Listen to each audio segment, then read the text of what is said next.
Picture this, a packed TV studio, lights blazing, tension thick enough to choke on. Two voices face off. One, a fiery American prosecutor armed with law and legacy. The other, a young African leader, calm, unshaken, rewriting the rules of power. This isn't just a debate. It's a seismic clash of worlds. Will she outsmart him with her legal jabs?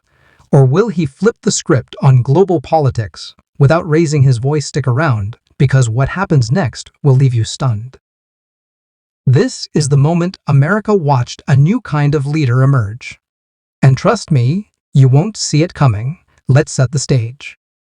It's a crisp evening in Washington, D.C., and the studio is buzzing.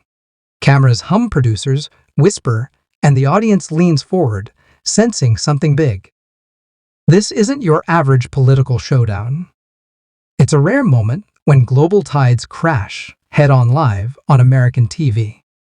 On one side, Pam Bondi, former Florida Attorney General, a powerhouse of American exceptionalism.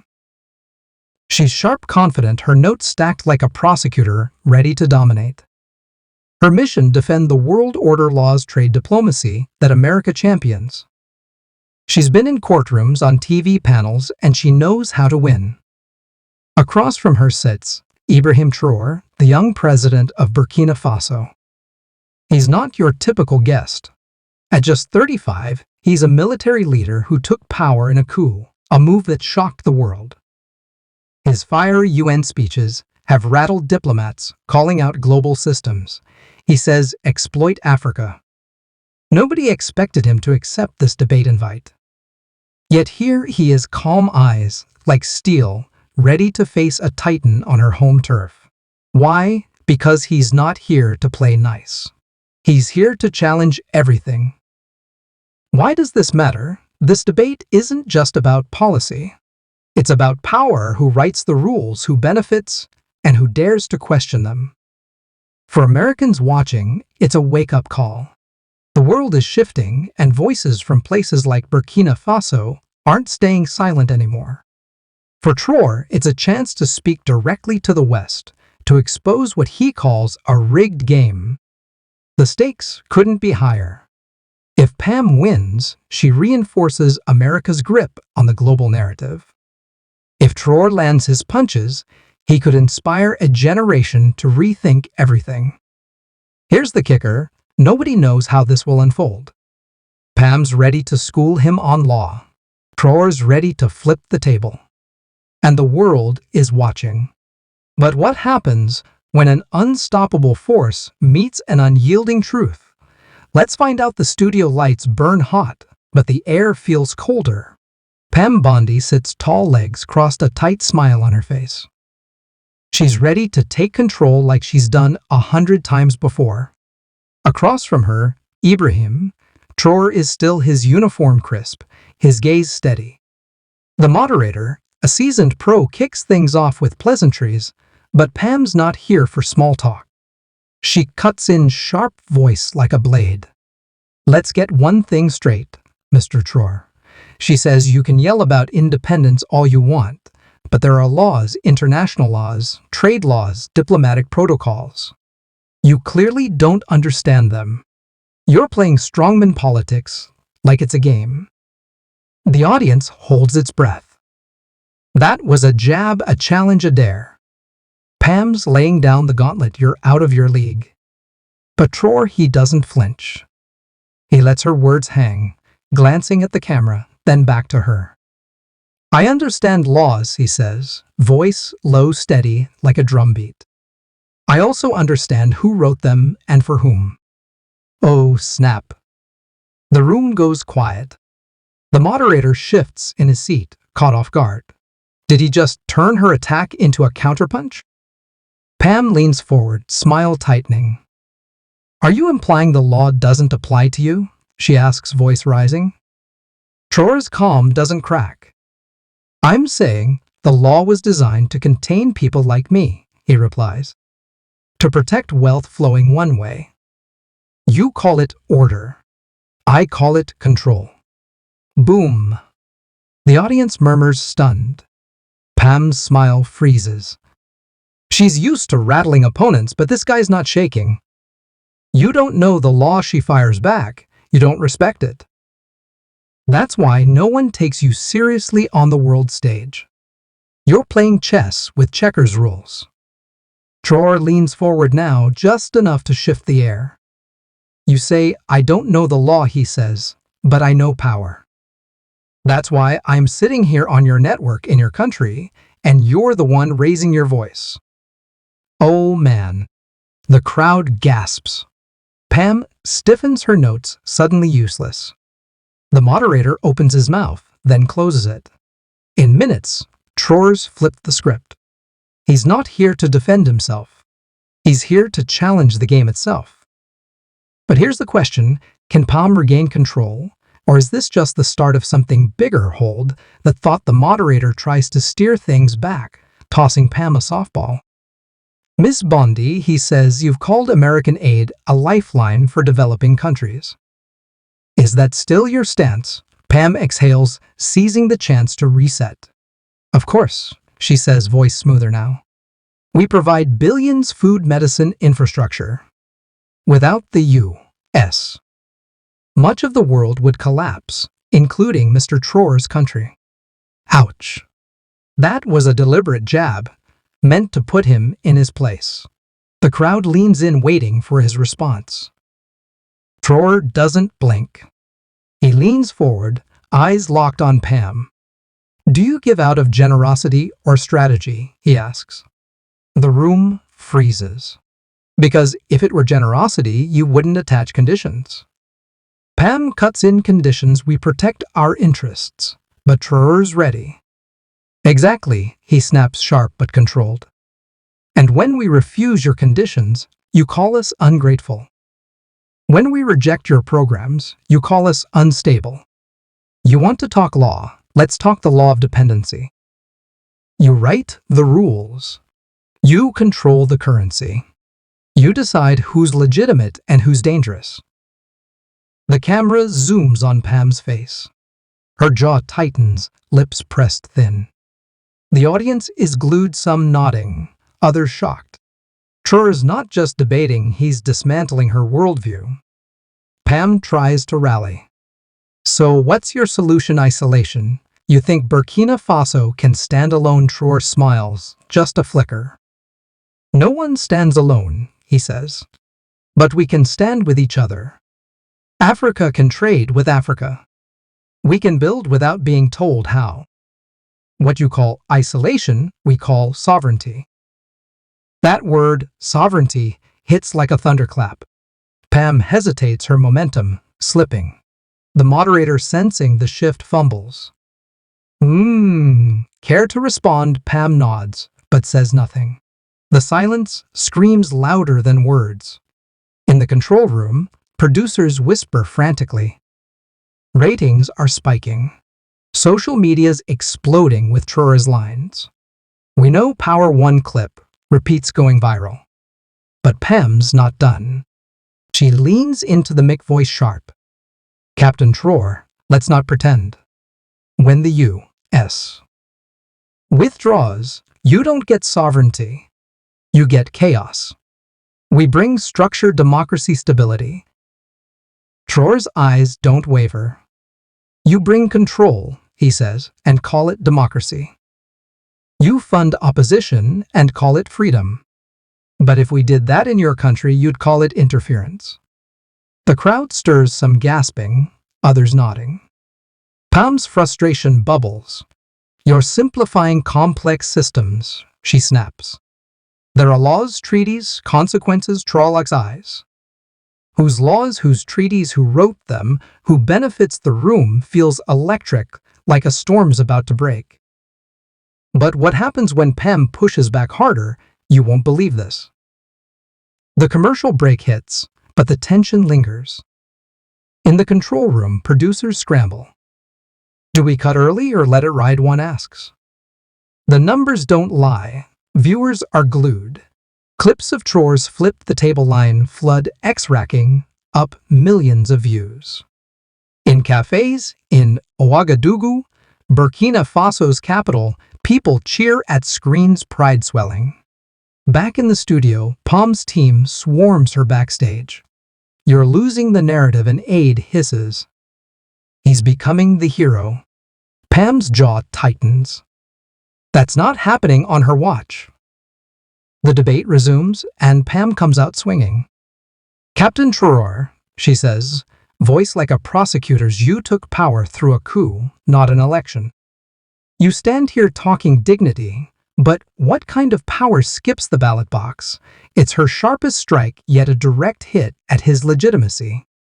The crowd murmurs, sensing blood. But Traore, he's unfazed.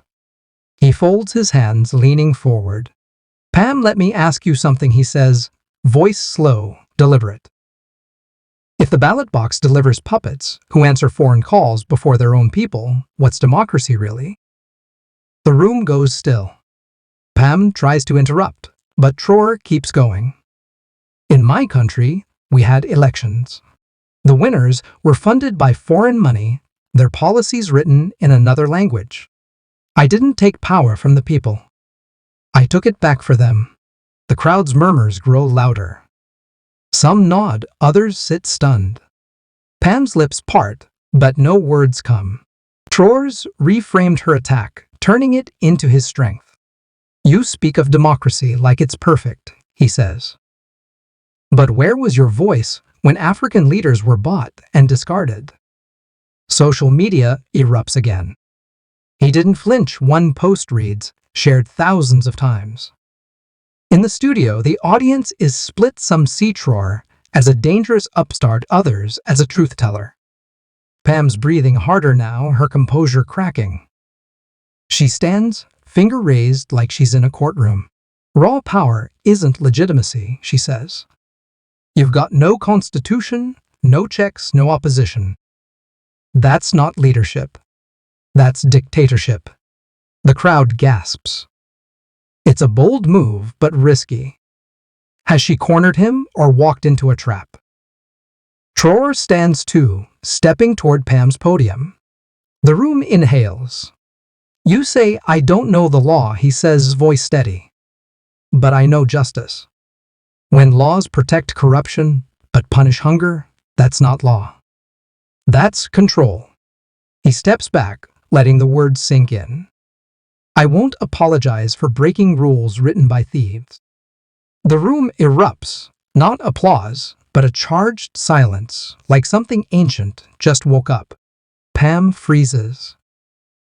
The moderator fumbles, next question, but it's clear Traore's not just debating. He's rewriting the rules. And the world's taking notice. But what happens when the stakes get even higher? Stay with me. The moderator tries to pivot to trade, but the debate's no longer about policy. It's a clash of worlds. Pam, sensing the ground shifting, tries a new angle. Captain Traore, she says, slower, almost human, what kind of world are you building? One without laws, without allies? It's a genuine question laced with fear. Traore doesn't rush. He steps toward the audience, bypassing Pam, speaking to the camera. We're not building a world without laws, he says.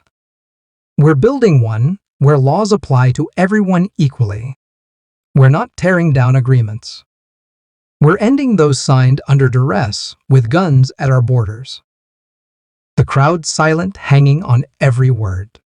I come from a continent, he continues, where contracts were written in languages we didn't speak. True allies don't send drones before doctors. They don't demand allegiance, they earn it. Pam opens her mouth, then stops. For the first time, she's unsure. The audience feels it too, a shift beyond politics toward something raw, unspoken. The moderator whispers into his earpiece, signaling another break. But nobody moves. This isn't TV anymore. It's a reckoning. Pam sips water, hands still.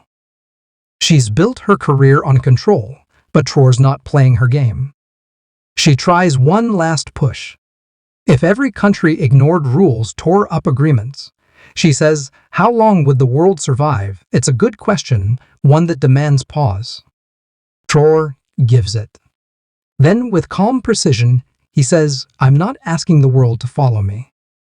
I'm asking it to stop forcing us to follow it." That line lands like a bomb. The crowd stirs, some clapping, others stunned. Traore continues, "Your rules-based order works for those who wrote it. For us, it's shackles. We've obeyed, compromised, waited. And what did it bring? Extraction, sanctions, lectures." Pam tries to counter. "What about trust? You reject institutions. How can the world trust you?" Traore looks at her ironclad. "Trust isn't given, it's earned. You want us to trust your courts, your banks. Where were they when we were dying in silence?" The room freezes. Even the crew stops moving. Traore's voice lowers. "You want us in the audience, we're on the stage now. And we're not reading your script." The tension's unbearable. Something's about to break. But what happens when Traore delivers his final blow? You're not ready for this. The studio feels like a pressure cooker ready to burst. Pam Bondi's hands grip the table, her eyes narrowing. She's been pushed, prodded, outmaneuvered. But she's not done. She leans into the mic, voice steady, prosecutorial. "Let me be clear, Captain Traore," she says, each word sharp. "What you're suggesting is dangerous. Independence, without legal frameworks, without global accountability, that's not leadership. That's anarchy." The crowd murmurs, sensing her digging in. She's throwing down the gauntlet, painting him as a reckless upstart. "You claim to know power," she continues, "but power without law is just chaos. You're no different from any strongman with a gun." The accusation hangs heavy, a challenge to his core. The moderator leans forward, ready to jump in, but Traore doesn't need saving. He stands slowly, straightening his uniform, his presence filling the room. The audience holds its breath. He steps toward Pam's podium, not aggressive but deliberate, like a man claiming his ground. "You say, I don't know the law," he says, voice low, surgical. "But I know something older than law. I know justice." The word lands like a thunderbolt. When your laws protect corruption but punish hunger, that's not law. That's control. When your rules shield the powerful but chain the poor, that's not justice. That's theater. The room erupts, not in applause, but in gasps, a charged silence that feels alive. Pam freezes, her jaw tight. Traore takes a slow step back, giving her space, but his words keep cutting. "I may not quote your constitution," he says, "but I won't apologize for breaking rules written by thieves." Boom. The crowd stirs, some nodding, others stunned. He's not just defending himself, he's dismantling her worldview line by line. Pam's eyes dart to her notes, then back to him. She's built her career on control, but right now she's losing it. Traore turns to the camera, bypassing Pam, speaking to the world. "You call it law," he says, voice rising just enough to command. "I call it power in a suit. And power has no moral center, only the illusion of it." The studio feels smaller now, like the walls are closing in. What law protected Libya when it was bombed without trial? What law defended Haiti when it was choked by debt? You say you know the law, Pam. I say I know the pattern. Rules for us, exceptions for you. Pam tries to interject. That's not fair. But Traore raises a hand, not to silence, but to reflect. What you call law, he says, is often just power dressed up. And I don't need illusions. I need results. The silence is deafening. The moderator, silent for minutes, finally speaks. "Captain Traore, are you saying international law is irrelevant?" Traore's eyes don't waver. "No," he says. "I'm saying it's incomplete. Until it protects the weak from the strong, until it punishes all crimes, not just those of the poor, it's a broken compass. And we won't follow it anymore." The room explodes. Applause starts slow, then spreads like wildfire, defiant, uncomfortable, undeniable. Pam sits back, visibly shaken, her hand still. Traore remains standing calm, unshaken, like a man who said his piece and needs no encore. This is it, the moment that defines him. Not as a rebel, not as a strongman, but as a voice for something bigger. Pam's worldview, built on law and order, cracks under the weight of his clarity. And the world watching live knows they've witnessed a shift. But what does this mean for Pam, for Traore, for the global stage? You're about to find out. The studio lights dim, but the air still crackles. Pam Bondi sits back, her hands still, her eyes searching. Ibrahim Traoré's words linger like smoke, impossible to ignore. The immediate fallout is electric.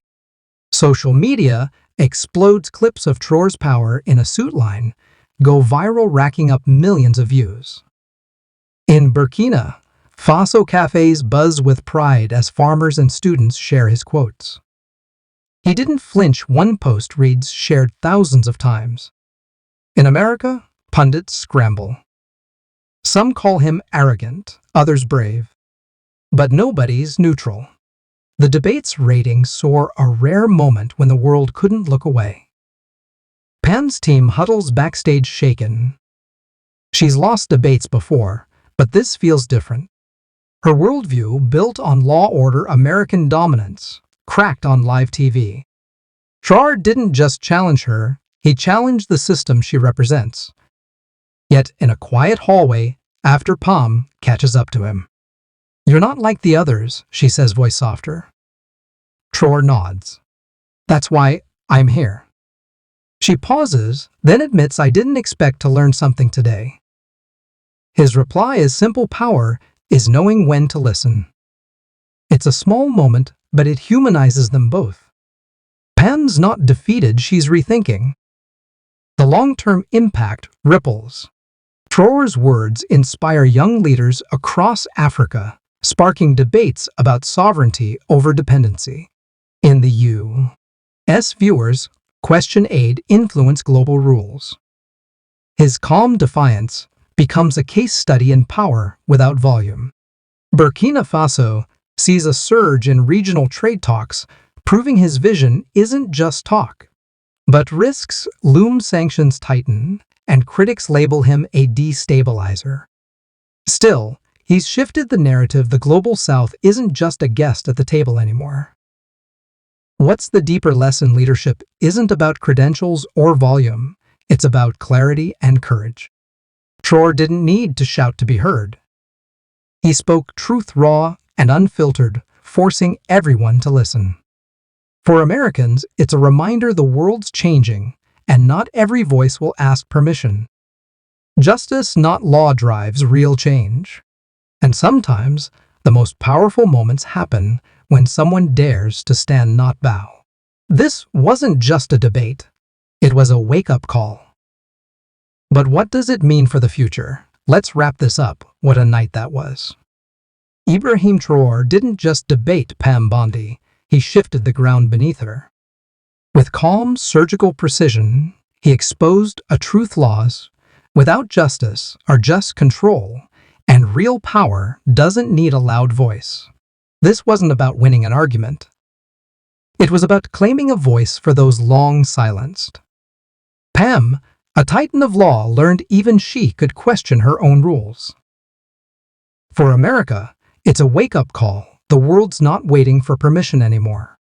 Traore reminded us that leadership isn't about titles. It's about standing tall, speaking truth, and daring to flip the table.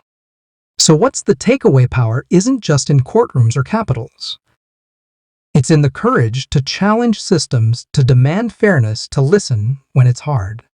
That's a lesson for all of us, whether you're in D.C. or Ouagadougou. Now I want to hear from you. Did Traore's words hit home? Do you think Pam was outmatched? Or did she hold her own? Drop your thoughts in the comments. I read everyone. And hey, smash that like button if this story fired you up. Subscribe and hit the bell so you don't miss our next deep dive.